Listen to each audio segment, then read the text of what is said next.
D'accord. Est-ce que le son est bon maintenant? Parfait, excellent. Alors, bismillah ar-Rahman ar-Rahim, alhamdulillahi rabbil alamin, wa salatu wa salam ala ashraf al-anbiya wal mursalin, sayyidina Muhammad alayhi afdal salatu wa azka taslim. Alors, mes chers frères et sœurs, merci d'être là. Merci d'abord au comité des jeunes de la mosquée de la capitale d'avoir pensé à organiser cette conférence. Je les remercie sincèrement et je suis très admiratif par rapport à leur, euh, à leur engouement à aller de l'avant, à acquérir du savoir, euh, à faire des activités entre eux. C'est quelque chose de vraiment extrêmement louable et c'est quelque chose qui a encouragé, bien entendu. Donc, c'est vraiment quelque chose qui, personnellement, me rend extrêmement fier parce que on peut se rendre compte quand même que euh, ça balaye un petit peu d'un revers de la main, en fait, tous les clichés qu'on peut avoir probablement sur des jeunes d'aujourd'hui auxquels on pense qui sont tous des acharnés des jeux vidéo et, et, et des jeunes qui ne s'intéressent qu'à des futilités et des choses qui n'ont pas d'intérêt. Donc la preuve, on est là, c'est que on a quand même, des jeunes qui sont là, qui s'intéressent vraiment à acquérir le savoir et qui se soucient bien sûr de leur avenir et puis de leur religion, de leur identité. Donc un très très très grand merci vraiment pour vous autres, les jeunes de la capitale. Et j'invite vraiment tous les jeunes de la ville de Québec vraiment de s'intéresser à leurs activités et puis pourquoi pas y adhérer.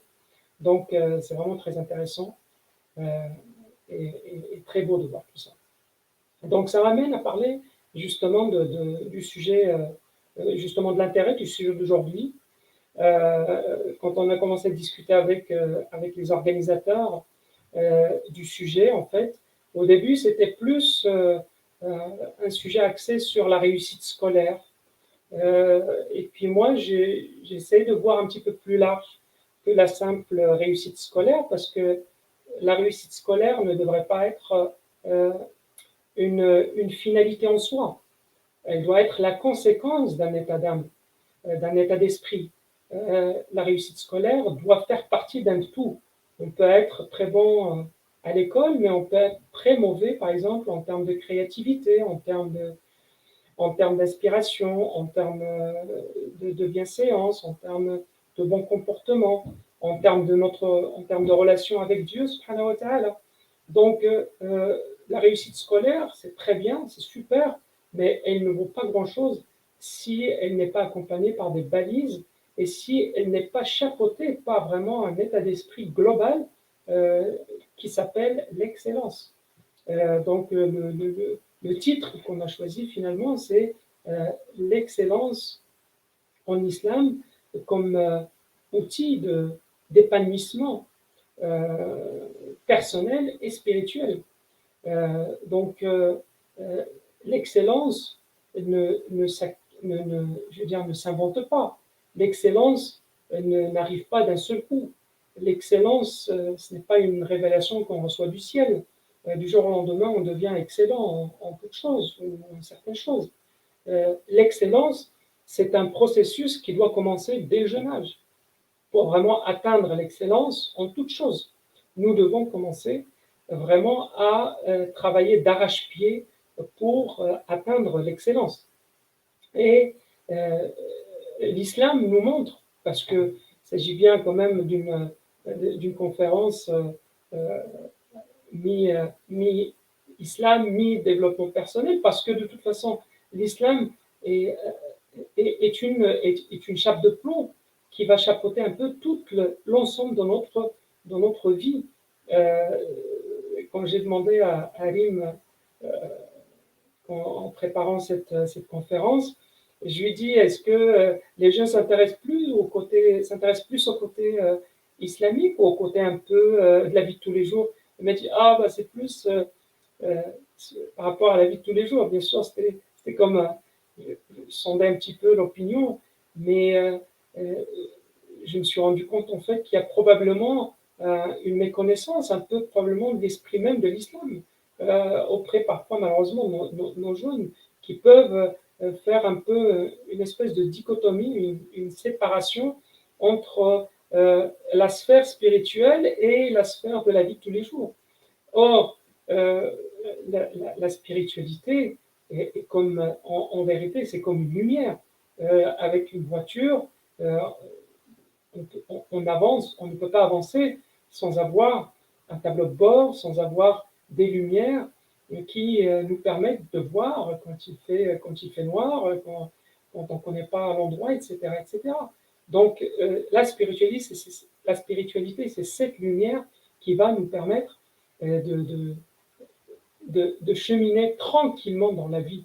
Donc il n'y a pas d'antagonisme entre les deux. Et malheureusement, c'est vrai, aujourd'hui, on a réduit notre religion et la religion de manière générale à un ensemble de pratiques licites et illicites, loin déconnectées de toute, parfois de toute, du reste de la vie, quoi. Alors que nous devons reprendre un petit peu la main sur la vraie notion de la religion, la vraie notion de la spiritualité et de la foi.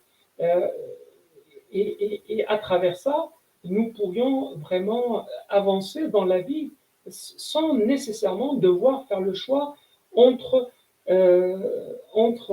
pratiquer sa religion ou vivre sa vie. Ce n'est pas ainsi que que les choses se passent. Donc, notre religion nous appelle à de l'excellence. Ça, c'est une évidence.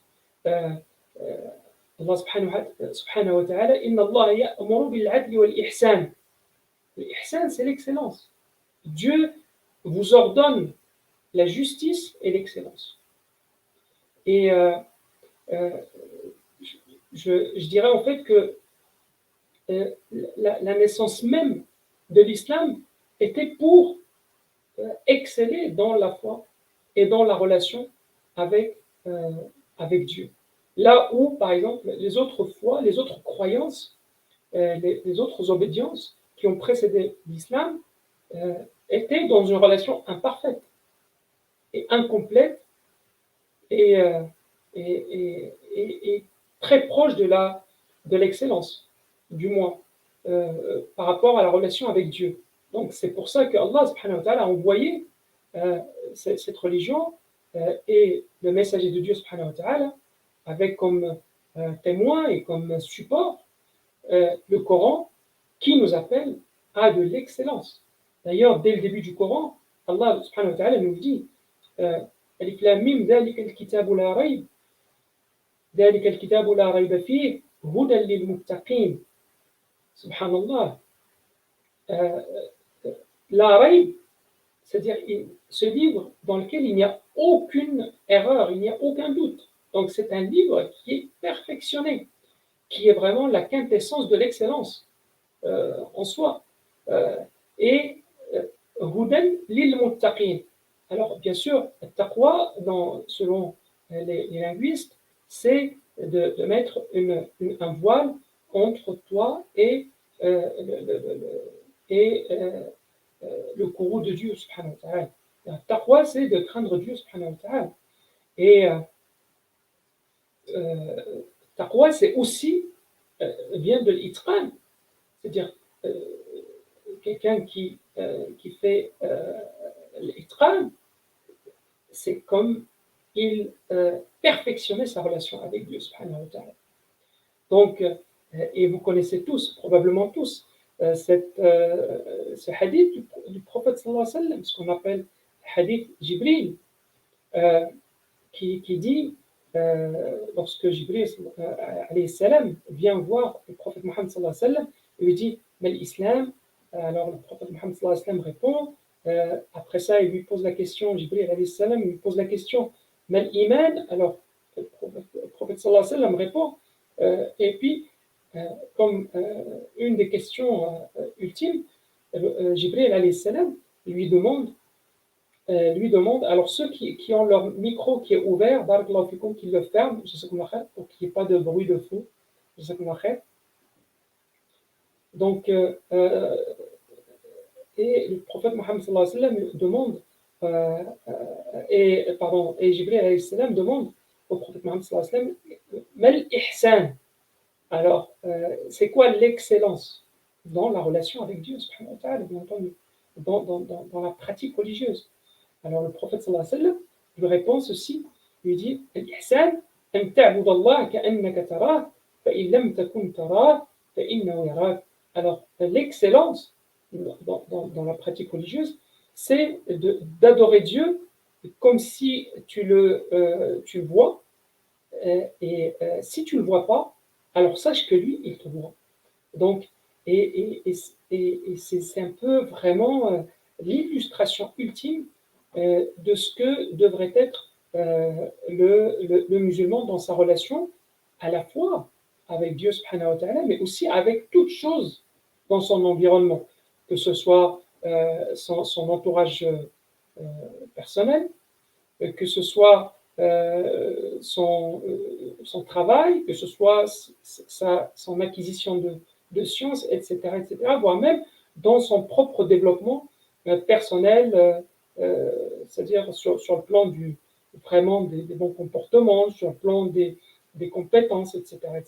Donc, l'islam nous appelle à de l'excellence parce que le prophète sallallahu alayhi wa sallam, avec Jibril, ont mis vraiment le plus haut degré de la pratique religieuse, c'est vraiment l'excellence. L'excellence, certes, dans sa relation avec Dieu et dans sa pratique religieuse, mais l'excellence en toute chose, la preuve, c'est que le prophète sallallahu alayhi wa sallam nous dit Inna Allah kataba al-ihsana fi kulli shay. فإذا قتلتم فأحسنوا القتلة وإذا ذبحتم فأحسنوا الذبحة وليحد أحدكم شفرته وليرح ذبيحته. Donc Allah subhanahu wa ta'ala, comme nous a dit le prophète sallallahu alayhi wa sallam, Allah a prescrit l'excellence en toutes choses, y compris pour un boucher qui va immoler sa bête pour la vendre. Et il lui demande vraiment de perfectionner justement cette immolation et qu'il soulage cette bête de toute souffrance par manque de méconnaissance dans le domaine de la boucherie. Subhanallah. Donc, vous voyez à quel point le prophète Mohammed sallallahu alayhi wa sallam appelle à de l'excellence en toutes choses. Je vais juste devoir vous mettre en attente 2 petites secondes parce que j'ai le soleil qui est en plein face et qui m'empêche un petit peu de me concentrer. Aussi parce que j'imagine que vous aussi, en fait, vous aurez du mal à me regarder normalement. Donc, je vous mets en attente 2 petites secondes, s'il vous plaît.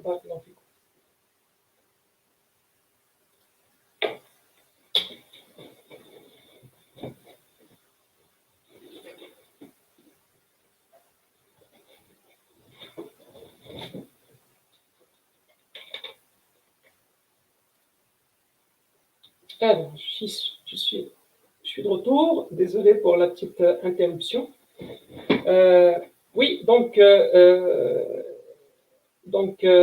c'est ça. Donc, en fait, l'excellence est un leitmotiv. C'est comme vraiment une ligne directrice de notre religion, en toute chose, que ce soit pour la relation, encore une fois, pour résumer, avec Dieu, mais aussi avec notre environnement, que ce soit l'environnement humain ou matériel. Pourquoi les jeunes, alors là je m'adresse bien sûr parce que c'est un public de jeunes, peut-être qu'il y a des moins jeunes aussi, mais pourquoi les jeunes doivent exceller en toute chose? Et comment est-ce que l'islam a appelé et comment est-ce qu'il a introduit l'excellence auprès des jeunes? Donc, les jeunes, d'abord, ont eu une place toute particulière dès la naissance, dès l'avènement de l'islam. Les jeunes sont bien entendu le socle de notre communauté. Donc, nous avons ici à Québec, en fait, la chance quand même d'avoir une communauté qui est très jeune. La preuve, c'est que cette initiative, elle vient de la jeunesse, parce que l'immigration ici au Québec est toute récente. Donc, ça nous donne un attachement plus récent à nos origines et à notre identité. Parce que, effectivement, cette identité, c'est elle qui va nous lier, par exemple, à cette culture de l'excellence. Donc, notre identité, qui est basée bien sûr sur notre religion, mais pas seulement, mais aussi sur nos origines, sur notre vécu, etc., etc. Donc, euh, notre civilisation islamique est née grâce justement à la jeunesse. Par exemple, si on commence par regarder juste, si on commence par regarder juste le début, par exemple, de l'islam. Les premiers musulmans, ce ne sont pas des vieux. Les premiers musulmans, ce sont des très jeunes. Lorsqu'on pense par exemple à Ali, qui est le troisième à avoir embrassé l'islam, après, bien sûr, le prophète Mohammed sallallahu alayhi wa sallam et son épouse, le premier qui a embrassé l'islam, c'est Ali ibn Abi Talib. Il avait quel âge? Il avait à peine 10 ans à l'époque. Et puis, un autre qui s'appelle Zayd ibn Haritha, qui était un peu le fils adoptif du prophète Mohammed sallallahu alayhi wa sallam, c'était un jeune aussi. Il avait 13 ans à l'époque. Et puis, les tout premiers sont, après ces deux-là, Talha ibn Zubayr, Talha ibn Ubaydillah, pardon, Zubayr ibn al-Awwam, Saad ibn Abi Waqqas, ibn Mas'ud, Arqam. Alors tout cela, en fait, vous savez, quand on entend ces noms-là, dont la plupart sont pour eux, le prophète sallallahu alayhi wa sallam a promis le paradis de leur vivant, subhanallah. Eh bien, quand on entend ces noms, même Uthman ibn Affan, euh, lorsqu'on entend ces noms, on a l'impression qu'ils sont des vieux de la vieille. Mais en vérité, ils n'ont que 16, 17, 18 ans, 20 ans. Subhanallah, Talha, il a 15 ans, Zubayr, il a 16 ans. Al-Arqam, il a 16 ans aussi. Eh bien, Al-Arqam ibn Abi al-Arqam, puisqu'il s'agit ici aussi en partie de l'excellence dans le domaine scolaire, eh bien, Al-Arqam ibn Abi al-Arqam, par intérêt à la science, il a consacré sa maison tout entière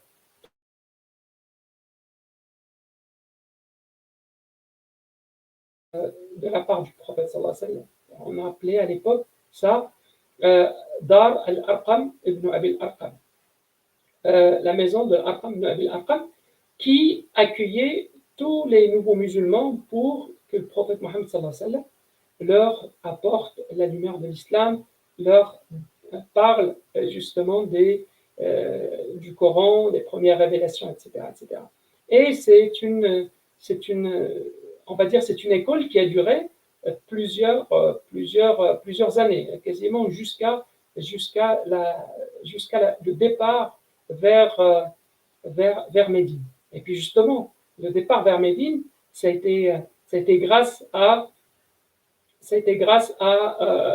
la préparation du terrain d'un certain Mus'ab ibn Umayr, qu'on appelle le premier ambassadeur de l'islam. Mus'ab ibn Umayr n'avait que 23 ans ou 24 ans lorsque le prophète Mohammed sallallahu alayhi wa sallam l'a envoyé vers Médine pour préparer le terrain pour l'arrivée des musulmans, des muhajiroun. Et lorsque le prophète Mohammed sallallahu alayhi wa sallam est arrivé à Médine, donc il a énormément fait contribuer les jeunes à l'évolution justement de la vie musulmane à Médine. Par exemple, même au début des toutes premières attaques des Korachites, des mécréants sur Médine, je vous raconte une histoire par exemple, de Zayd ibn Thabit. Zayd ibn Thabit, à l'époque, où le prophète sallallahu alayhi wa sallam est arrivé à Médine, il n'avait que 13 ans. Et lorsqu'il a vu les non-musulmans, les Koraïchites, attaquer Médine lors de la bataille de Badr, Zayd ibn Thabit n'avait que 13 ans. Alors il demande au prophète Mohammed sallallahu alayhi wa sallam de lui permettre de participer à la bataille de Badr. Alors le prophète sallallahu alayhi wa sallam, qui, comme vous le savez, c'est Rahma, Muhdat il-Alamin, c'est une miséricorde pour les mondes. Eh bien, le prophète Mohammed sallallahu alayhi wa sallam ne l'a pas autorisé. Donc, il lui a demandé de rentrer chez lui. Et lorsqu'il est rentré à la maison chez lui, en pleurs, sa mère lui a dit, mais lui a demandé pourquoi elle pleurait, et il lui a raconté ce qui s'est passé. Eh bien, la mère, et là on parlera à la fin de cette conférence du rôle des parents dans la culture de l'excellence auprès de leurs enfants. Donc, la mère de Zayd lui a demandé de ne pas s'inquiéter et qu'il a d'autres compétences. Elle lui a dit qu'il était doué dans la lecture du Coran, dans la récitation et la mémorisation du Coran, et que par conséquent, il peut faire valoir ça auprès du prophète Mohammed sallallahu alayhi wa sallam. En passant, Zayd ibn Thabit, encore une fois, il n'avait que 13 ans. Alors la maman de Zayd ibn Thabit l'a emmené voir le prophète Mohammed sallallahu alayhi wa sallam, et il lui a demandé de l'utiliser, de le faire travailler, de faire travailler son enfant pour servir la cause musulmane. Eh bien, le prophète Mohammed sallallahu alayhi wa sallam a été impressionné par la perspicacité de ce garçon, Zayd ibn Thabit, qui était non seulement un bon récitateur et un bon mémorisateur du Coran, mais en plus de cela, il était aussi un des rares jeunes qui savait lire et écrire à une époque où la société mécoise et médinoise ne savait pas lire et ne savait pas écrire dans sa très très grande majorité. Ah ben, le prophète sallallahu alayhi wa sallam, vous savez ce qu'il lui a demandé? Il lui a confié une mission d'une importance incroyable. Il lui a dit, Ya Zayd, je veux t'envoyer chez les Juifs de Banu Qurayza pour apprendre l'hébreu. Parce que le prophète Mohammed sallallahu alayhi wa sallam avait des correspondances avec les Juifs de Médine et il avait un peu de difficulté à communiquer avec eux parce que eux ils parlaient l'hébreu et les Arabes parlaient l'arabe. Donc le prophète Mohammed sallallahu alayhi wa sallam a demandé à Zayd d'aller chez Banu Qurayza pour apprendre l'hébreu. Eh bien, devinez qu'est-ce qu'il a fait Zayd ibn Thabit. Zayd ibn Thabit a appris l'hébreu pas en 3 mois, pas en 6 mois, pas en 1 an. Il a appris l'hébreu en 17 jours, très exactement. Et il n'a pas appris que l'hébreu. Il a appris aussi l'assyrien, la langue assyrienne qui est, comme vous le savez, est la langue avec laquelle a été révélée la Bible à Jésus alayhi salam. Donc Zayd ibn Thabit a 13 ans, donc vous voyez, il était déjà devenu un très proche collaborateur du prophète Mohammed sallallahu alayhi wa sallam, parce que c'est lui qui rédigeait les correspondances avec les communautés juives de Médine et de la région, de la péninsule arabique.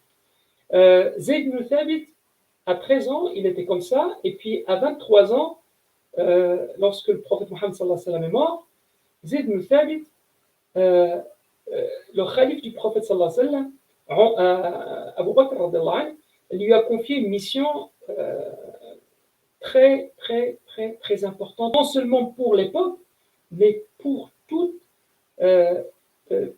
les époques de l'islam, pour toutes les générations de l'islam, depuis ce temps-là jusqu'à la fin de l'histoire, à savoir la réunification du Coran en un seul livre. Parce que vous savez, le livre de Dieu, le Coran, était éparpillé un petit peu dans plusieurs récits, dans plusieurs supports, sur plusieurs supports. Il y avait quelques parchemins, il y avait quelques feuilles de palmier, et il y avait aussi, bien sûr, tous les mémorisateurs du Coran. Et, mais c'était pas un livre qui était réuni en une seule version, en un seul recueil. Et Abu Bakr lui a demandé de réunir le Coran en un seul recueil, en fait, en un seul livre. Et, c'était à l'âge de 23 ans pour Zayd ibn Thabit. Donc, vous imaginez l'ampleur de la mission qui était portée sur son dos, qui était portée sur ses épaules, pour un jeune qui avait à peine 23 ans à l'époque. Parce que aussi, le prophète sallallahu alayhi wa sallam ne lui a pas demandé simplement d'apprendre l'hébreu et puis c'est tout.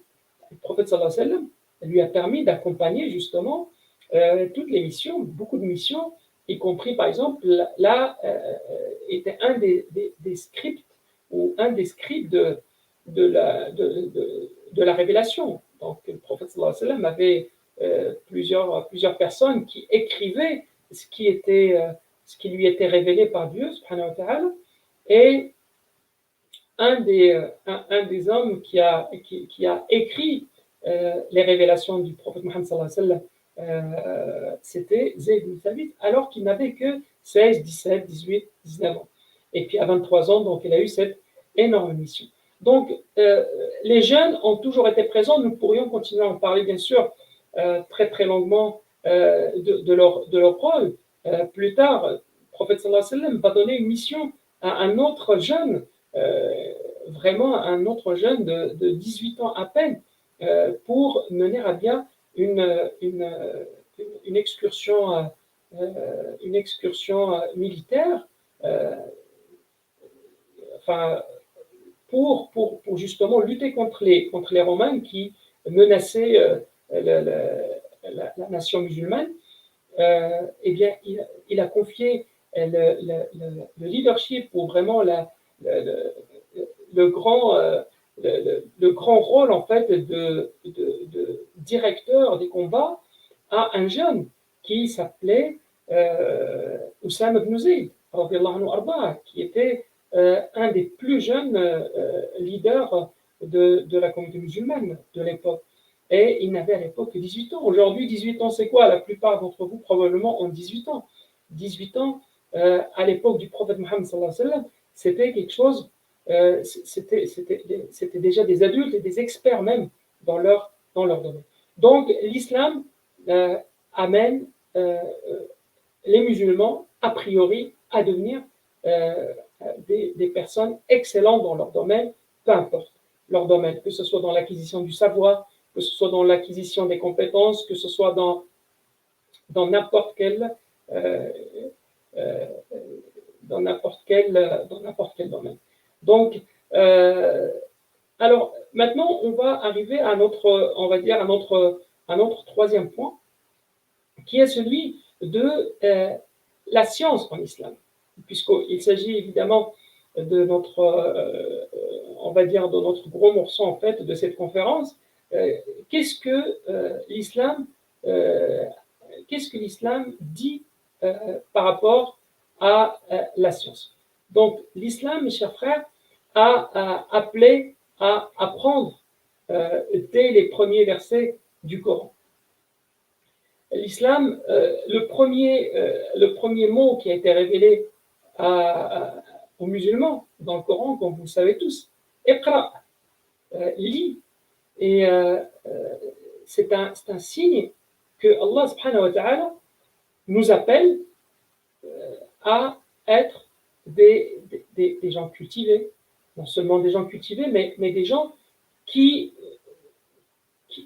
appellent l'intelligence, qui appellent à développer leur intelligence par de la science, par de la connaissance, par le savoir. Et Allah subhanahu wa ta'ala nous le dit dans le Coran par rapport à ceux qui acquièrent la science. Allah subhanahu wa ta'ala nous dit يَرْفَعُ اللَّهُ الَّذِينَ آمَنُوا مِنْكُمْ وَالَّذِينَ أُوتُوا الْعِلْمَ دَرَجَاتٍ. Allah élève ceux qui ont la foi et ceux qui acquièrent la science. Plusieurs niveaux. Et vous savez que le mot science ou savoir ou connaissance dans le Coran est le mot le plus cité avec tous ces dérivés. C'est le mot le plus cité dans le Coran après le nom de Allah subhanahu wa ta'ala. Donc, je répète, la science ou la connaissance ou le savoir avec toutes ces dérivés est le mot le plus cité dans notre livre saint. Je ne sais pas qu'est-ce que ça vous évoque ça, comme information, mais moi, cette information ou ce détail m'interpelle sincèrement. Lorsque je vois, par exemple, énormément de musulmans font à peine de l'alphabétisation. C'est-à-dire à peine ils vont apprendre à lire et écrire. Et encore, parce qu'on sait que dans beaucoup de pays musulmans, majoritairement musulmans, bah, beaucoup de gens ne savent ni lire ni écrire, subhanallah. Donc, le mot science et le mot connaissance et apprentissage, etc., a été cité, comme j'ai dit, plus de 800 fois. Dans le Coran, c'est le deuxième mot le plus cité après l'afd al-jalal, après Allah subhanahu wa ta'ala. Donc Dieu nous enjoint à la connaissance.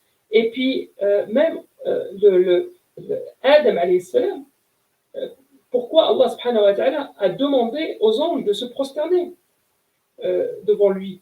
Adam, subhanallah, il n'a pas excellé par son adoration. La preuve, c'est qu'il est sorti du paradis à cause d'un péché. Mais Allah subhanahu wa ta'ala a ordonné aux anges de se prosterner à Adam alayhi salam parce qu'il savait ce que les anges ne savaient pas. Et Allah subhanahu wa ta'ala nous dit dans le Coran وعلم آدم الأسماء كلها ثم عرضهم على الملائكة فقال أنبئوني بأسماء هؤلاء إلى آخره. Donc Allah subhanahu wa ta'ala nous a ennoblis, nous a nous a honorés. وَلَقَدْ كَرَّمْنَا بَنِي آدَمَ. Nous avons honoré le fils d'Adam par la science. Ce n'est pas par notre adoration, parce que c'est probablement, nous sommes les créatures qui adorons le moins Dieu, subhanahu wa ta'ala, parce qu'Allah nous dit, subhanahu wa ta'ala, وَمَا مِنْ شَيْءٍ إِلَّا يُسَبِّحُ بِحَمْدِهِ وَلَكِنْ لَا تَفْقَهُونَ تَسْبِيحَهُمْ. Subhanallah. Et toute chose dans l'univers fait des invocations, fait des tasbih à Allah subhanahu wa ta'ala, mais nous ne savons pas comment. Mais nous avons été honorés par Dieu subhanahu wa ta'ala parce que nous sommes capables d'acquérir la science et nous sommes capables, à travers cette science, de choisir de façon volontaire et délibérée d'appartenir à Dieu, de vouer à Dieu une adoration, sans lui associer aucune association. Donc, les musulmans, avec justement ce dogme, à travers l'histoire, ont été des gens de science, ont été connus à travers toute l'histoire médiévale par la science. La preuve, c'est que des choses qui venaient, par exemple, d'Istanbul ou de Bagdad, des choses fabriquées. Par exemple, l'horlogerie Istanbul, à l'époque médiévale, Istanbul était connue par ses horlogers. Eh bien, toutes les royautés d'Europe se faisaient fabriquer leurs horloges, qui ornaient les palais, etc., et la grande bourgeoisie, c'était à Istanbul. Et si il y avait quelque chose qui tombait en panne, il fallait qu'un technicien stambouliote qui aille dans les palais de Charlemagne, etc., pour réparer l'horlogerie là-bas. Aujourd'hui, malheureusement, lorsqu'on dit travail d'arabe, ben souvent, en fait, c'est un signe, malheureusement, hélas, de médiocrité. Et ça, c'est terrible. Ça, c'est terrible, en fait, vraiment de faire ce constat-là, parce que euh, lorsqu'on regarde un peu l'histoire musulmane, c'est une histoire euh, rayonnante qui a rayonné à travers tous les coins du monde. Je citerai quelques grands noms de notre histoire et qui ont brillé par leur, par leur science. Avicenne, par exemple, Ibn Sina, qui a écrit un livre qui s'appelle Al-Maraj, les références, et qui est constitué de plus de 30 tomes, plus de 30 tomes, qui est devenu, tenez-vous bien, pendant très longtemps, Avicenne, c'était un grand médecin. Mais le plus incroyable, c'est que la médecine, pour lui, en fait, c'était pas sa première vocation. Subhanallah, même lui, il disait, j'ai appris, j'ai appris les sciences de la nature, j'ai appris les sciences mathématiques, j'ai appris les sciences linguistiques, j'ai appris les sciences. Et lui, il raconte ça. Et puis, et à la fin, j'ai appris les sciences de médecine. Et, eh bien, tenez-vous bien, tout ça, il a appris tout ça avant l'âge de 16 ans. Et puis, il dit, lorsque j'ai appris la médecine, j'ai trouvé que c'était la science la plus facile au monde. Et il a écrit dans cette science, dans la science de la médecine, comme j'ai dit, un livre ou un recueil de livres qui est composé de 30 tomes. Et c'est ce recueil, en fait, qu'il a appelé les références. Donc, c'est devenu, pendant plus de 500 ans, je répète, comme étant la référence pour enseigner la médecine à travers le monde. Je ne dis pas juste dans le monde arabe ou dans le monde musulman, à travers le monde. Et ce n'est pas pour rien qu'aujourd'hui, beaucoup d'hôpitaux à travers le monde s'appellent Avicenne. Et pas uniquement dans le monde musulman. Il y a par exemple l'hôpital Avicenne à Bobigny, en France, dans la région parisienne, qui est un des plus grands, des très très grands hôpitaux du monde. Eh bien, Avicenne, par exemple, il n'a pas fait qu'écrire. Il a inventé, il a inventé énormément de choses. Il a découvert, par exemple, c'est le premier qui s'est intéressé à la microbiologie. Alors, je ne sais pas, vous les jeunes, qu'est-ce que ça vous évoque ça? Mais lorsqu'on parle de quelqu'un qui est né en 983, je crois, en 980, très exactement, 980, et il est mort en 1037 de notre ère. Donc, il a vécu 53 ans. Et ça fait donc 1000 ans qu'il a étudié la microbiologie. C'est lui qui a vraiment découvert qu'il y avait vraiment des particules, pas des particules, mais vraiment des microbes et qui étaient la source de maladies et qui se propageaient à travers de l'eau, etc., etc. Donc, Ibn Rushd, Averroès, qui a, qui a qui a passé toute sa vie à étudier, et c'est lui qui a inventé les sciences sociales que nous connaissons aujourd'hui. Et Descartes, à qui on attribue justement cette science, n'est que le traducteur des livres de Rushd, subhanallah. Et Ibn Rushd a passé toute sa vie à étudier, vie à étudier. Vous savez, il y a 2 jours, lui-même, il raconte, il y a 2 jours où il n'a pas étudié dans les livres. C'est le jour de son mariage et le jour de la mort de son père. C'est les 2 jours où il dit il n'a pas pu regarder dans un livre. Et toute sa vie, il a vécu toute sa vie à étudier. On peut continuer. Ibn Nafis, par exemple. Ibn Nafis, c'est lui qui a découvert c'est la circulation sanguine. Il a, par exemple, il a écrit énormément de références, énormément de livres qui aujourd'hui sont encore étudiés dans le domaine de la médecine. Abu Bakr Razi, alors lui, rien que lui, en fait, il a besoin aussi d'un autre cours. C'est très difficile, en fait, de vraiment, parce que je vois que le temps est en train de passer très, très vite, mais j'essaie vraiment de vous donner des exemples inspirants au lieu de s'intéresser uniquement à des gens probablement futiles et au lieu de s'aveugler par la situation des musulmans aujourd'hui, on a l'impression que les musulmans, en fait, sont les derniers en tout. Non, les musulmans ne sont pas les derniers en tout. Et ils n'ont jamais été tout le temps les derniers. Aujourd'hui, probablement, les temps sont difficiles à cause d'un certain nombre d'éléments, mais les musulmans et les générations actuelles doivent connaître leur histoire, doivent connaître l'histoire musulmane dans le domaine de la science, comment ils ont excellé grâce à la foi en Dieu subhanahu wa ta'ala, qui les appelait à devenir excellents, à devenir des gens qui travaillaient d'arrache-pied, qui avaient comme caractère l'abnégation, le sens de l'effort et du travail, etc. etc. Et c'est pour ça qu'ils sont devenus des sommités et qui sont aujourd'hui 1000 ans ou 1500 ans après, 1400 ans après, on en parle encore. Pourquoi? Parce que c'est des gens qui ont été amenés à l'excellence grâce à leur foi. Donc notre foi, elle peut nous amener extrêmement loin à condition d'être des bons, vraiment des gens qui croyons en nous, des gens qui savons quelle est notre mission sur Terre.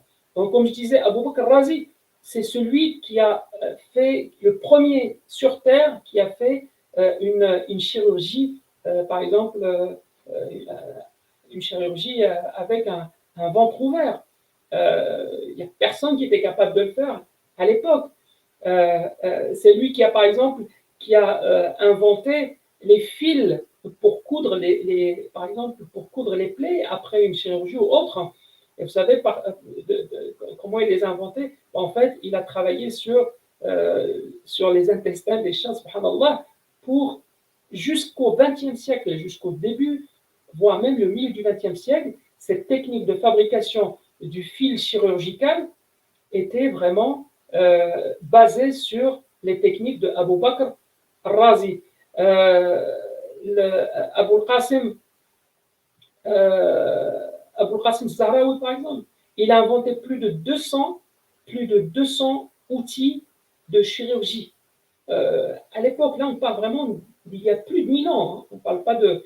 C'est vrai que par la suite, il y a eu une décadence après la chute de Grenade, mais les musulmans, grâce à leur foi, grâce à l'enseignement spirituel, ils ont excellé parce qu'ils ne cherchaient pas par là de la célébrité ou quoi que ce soit, mais ils cherchaient l'agrément de Dieu, subhanahu wa ta'ala. Ils cherchaient l'agrément de Dieu. Ibn Sina, Avicenne, lorsqu'il a appris la médecine, il donnait des soins gratuitement. Et on lui disait, pourquoi tu ne demandes pas de l'argent? Il disait, parce que je veux avoir l'agrément de Dieu, subhanahu wa ta'ala. Et si aujourd'hui, il attend de célébrité, ce n'est pas parce qu'il est devenu l'homme le plus riche du monde, c'est parce qu'il a donné à l'humanité ce que d'autres ne lui ont pas donné.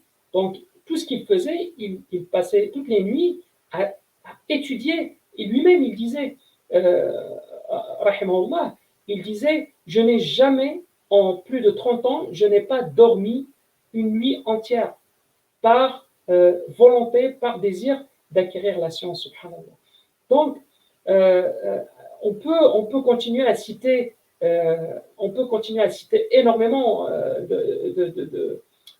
d'exemples. Al-Khawarizmi, par exemple, vous qui êtes en secondaire, probablement cégep, Al-Khawarizmi, est-ce que vous savez, vous savez que c'est lui qui a inventé l'algèbre, c'est lui qui a inventé le zéro. Avant, en fait, l'humanité ne savait pas ce que ça veut dire zéro. 1, il savait que juste 1, 2, 3, etc. Et bien lui, en fait, il a créé une nouvelle valeur qui s'appelle 0. C'est lui qui a créé toute la science de l'algèbre. Jabir ibn Hayyan, dans le domaine de la chimie. En fait, à l'époque, pendant plus de 500 ans, on l'a appelé la science de Jabir. On ne l'appelait pas les sciences chimiques. On n'appelait pas ça la chimie. On appelait cette science la science de Jabir. Parce que c'est lui qui était vraiment le plus, le plus grand des chimistes en fait, de l'époque. Même aujourd'hui, en fait, on continue à profiter de ces inventions. Par exemple, les lunettes, par exemple, ces lunettes que j'ai, en fait, c'est grâce à son invention pas du verre, mais de teinter le verre avec du manganèse pour qu'il puisse devenir transparent. À l'époque, en fait, il y avait bien sûr de la vitrerie, mais euh,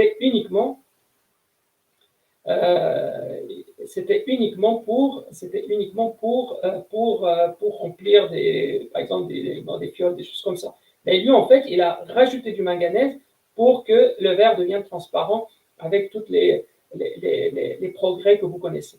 Donc, bien sûr, malheureusement, on ne peut pas tout dire aujourd'hui. Je vais juste rapidement conclure. Et comme j'ai dit, parce qu'après, il va falloir passer aux questions. Et il nous reste un petit 15 minutes.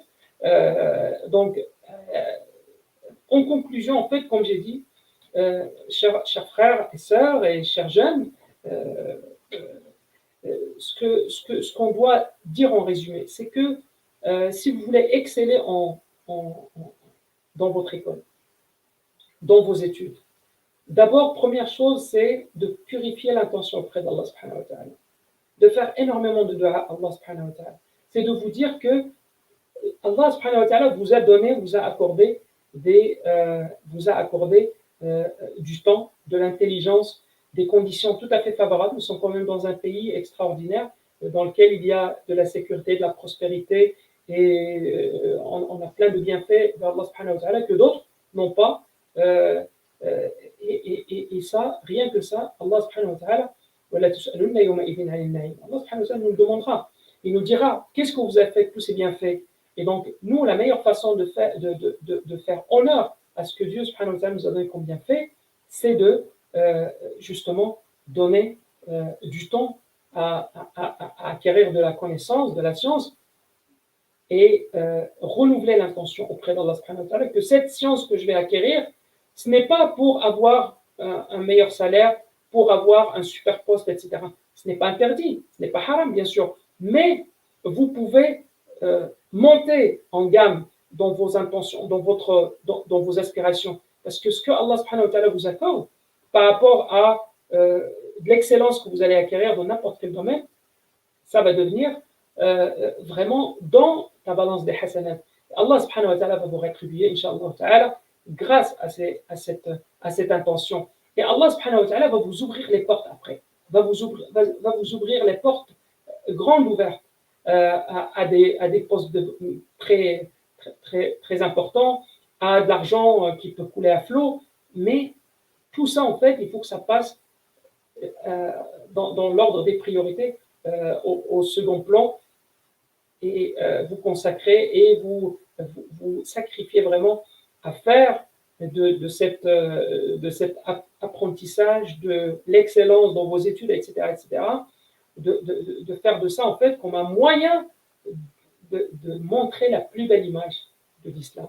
Donc, je compte sur vous, je compte énormément sur vous parce que je sais que vous êtes très intelligent, très brillant. Vous, vous avez à cœur de faire briller votre communauté et je suis sûr que l'avenir de notre communauté, vraiment l'excellence de notre communauté va passer par votre génération. Je vous fais entièrement confiance en Allah. Alors je laisse Rim prendre des questions éventuellement, vous donner des questions si on a ou des commentaires.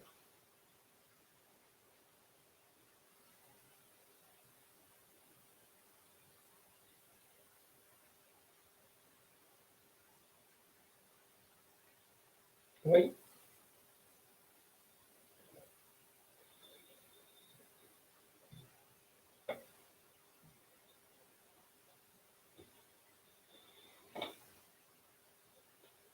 Il s'appelle Avicenne.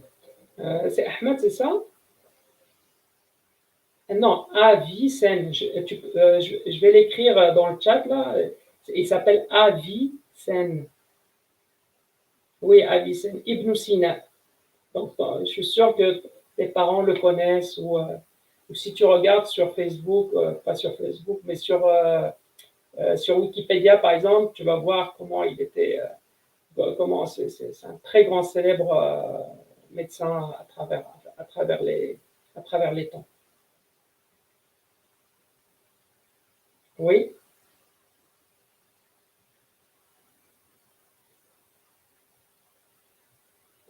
non, c'était pas vraiment Abu Bakr Siddiq, c'était la femme du prophète Mohammed sallallahu alayhi wa sallam, Khadija. Après ça, c'était Ali, karramallahu wajhah. Et puis après, c'était Abu Bakr. C'est Ali qui était avant Abu Bakr. Allahu a'lam.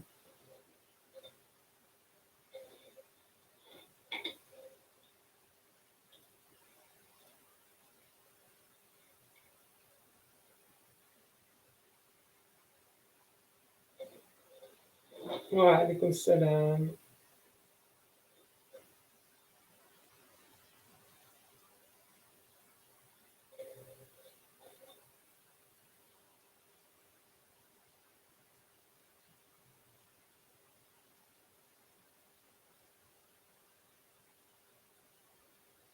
Euh, Est-ce que tu peux répéter ta question?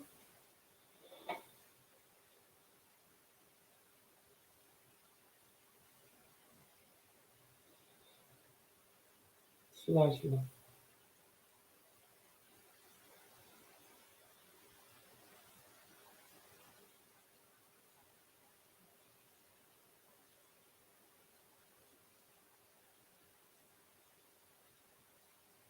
Bien sûr, oui. C'est sûr qu'on peut jamais atteindre la perfection du prophète Mohammed sallallahu alayhi wa sallam, bien sûr, parce que lui, c'est l'élu de Dieu, subhanahu wa ta'ala. Mais le prophète Mohammed sallallahu alayhi wa sallam euh, nous a dit par exemple, que il y a des gens qui vont être très proches de moi au paradis, comme par exemple ceux qui ont les meilleurs comportements. أقربكم إلي في الجنة يوم القيامة أحاسنكم أخلاقا. Donc ceux qui sont les meilleurs en comportement seront les plus proches de moi au paradis. Ou par exemple, si on a des orphelins, si on connaît des orphelins, on peut les aider, par exemple, on peut leur donner de l'argent, on peut leur donner des habits, etc. Et le prophète sallallahu alayhi wa sallam, il nous a dit, celui qui s'occupe bien des orphelins, il va être très proche de moi au paradis, Inch'Allah. Donc tu vois, on peut avoir plein de manières d'être proche du prophète Mohammed sallallahu alayhi wa sallam, même si on ne serait jamais comme lui. Najmi.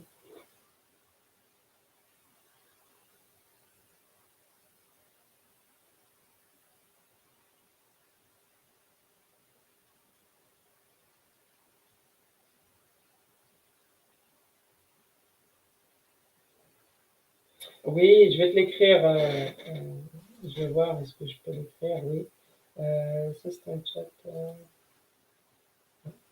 Radisson.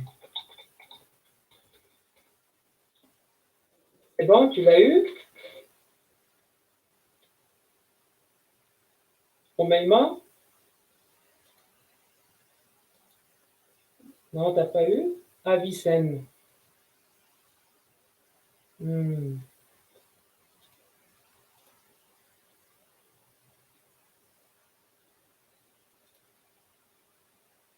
T'as Ahmed Yassine. Oh, moi, je l'ai envoyé à Romaïma. D'accord. Bon. Je vais regarder. Ahmed Yassine. Ahmed Yassine. Te voilà. Ahmed Yassine. Ok. Alors, dis-moi, est-ce que tu l'as reçu maintenant? C'est bon? Alors, tu peux regarder. Non. Et je vais regarder, moi, s'il y a des questions sur Facebook ou sur YouTube. Après ça, Inch'Allah, on va clôturer. Il nous reste encore un petit 5 minutes, peut-être.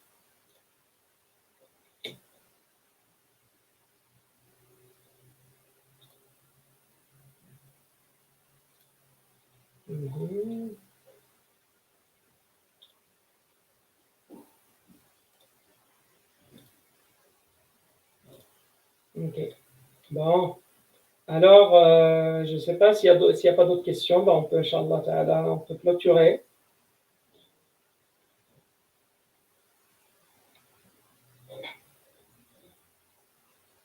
D'accord.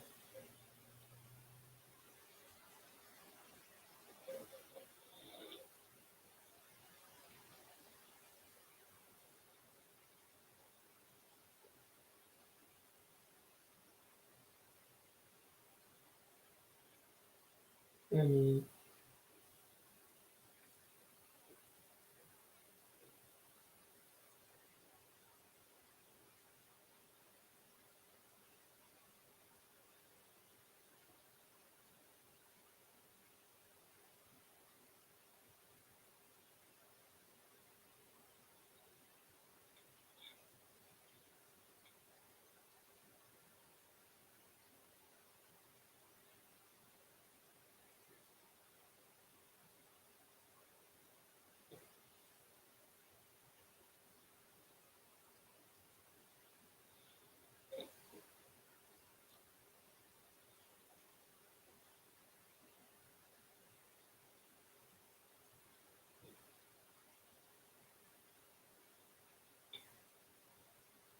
amin, amin.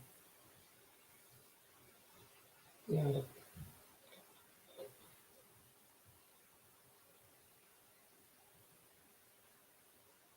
Amin, amin, amin.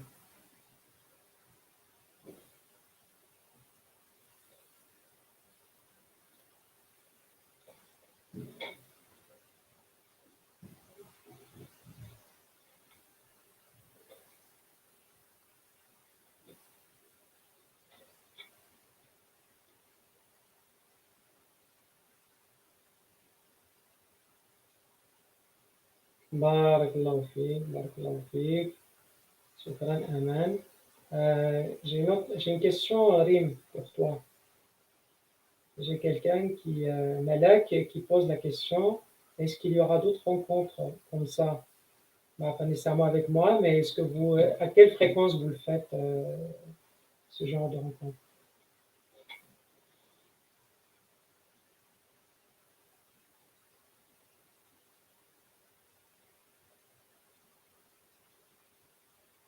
Mhm.